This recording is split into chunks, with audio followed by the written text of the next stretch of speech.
Principal leadership is just absolutely critically important. You can't overestimate how important it is. It's a cliche, but I say it all the time. We have no good schools without good principals. It simply doesn't happen. We discovered that the quality of the principal is the single most important reason why teachers want to work in that school. And it makes you think, how is it that we are preparing these people? Can we do a better job of giving them the tools that they'll really need to succeed in this school? And then once they get the job, how do we continue to support them? In most states, there is no leadership development system in place. It's pretty much left to each of those individual institutions who prepare them for their principalship. In these tough economic times, it will be very easy for districts to say, sure, I know school leadership is important, but I just can't afford to do that now. My response to that is, you can't afford not to. What's at stake is the future of this country, because we cannot continue to be failing millions of children, literally, and think we're going to be competitive either nationally or internationally. So if America is going to remain competitive and successful, then we have got to take our education system to a new level. We won't do that if we don't get great leadership. It just won't happen. Everybody needs to know the core business and be able to recognize quality teaching when they see it, and be able to support and help their teachers become better teachers. Today's principals have to be entrepreneurial. They have to be extraordinarily hard workers.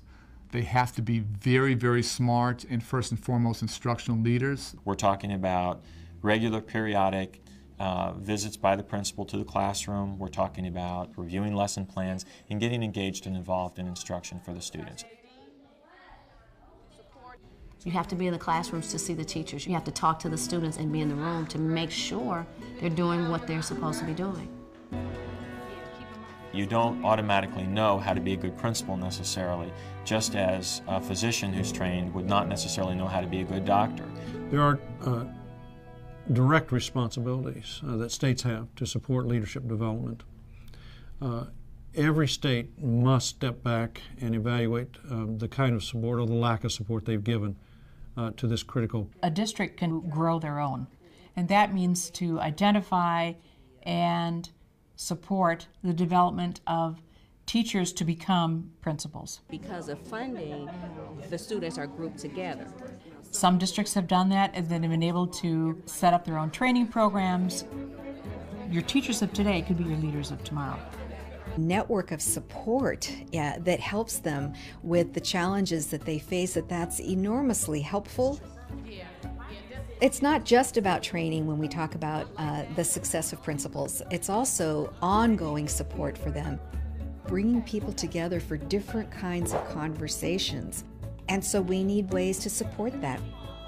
There's a very big role for school districts here, creating residency programs or programs where these people can become assistant principals or interns under unusually effective principals in the district. So it's about building your own cadre of school leaders. Having high-quality principals just doesn't happen overnight. It's something that is part of a planful act that the district takes. This is the moment. This is the time when America really needs to have principals that are well prepared to handle the challenges of the 21st century.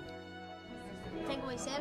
Yes. Every single day we see classrooms, we see whole schools where good leadership and good teaching has taken even kids who nobody thought could achieve to extraordinarily high levels of achievement. The most important thing in school reform is school leadership, because that's where education is going to go on inside a school building. Parents don't send their kids to a system or a district or even to an individual teacher.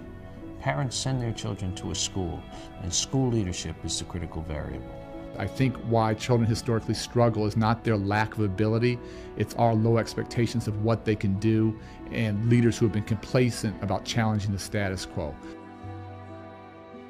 If we collectively as a country can get great principals into all of our schools, you're going to see our children do extraordinary things.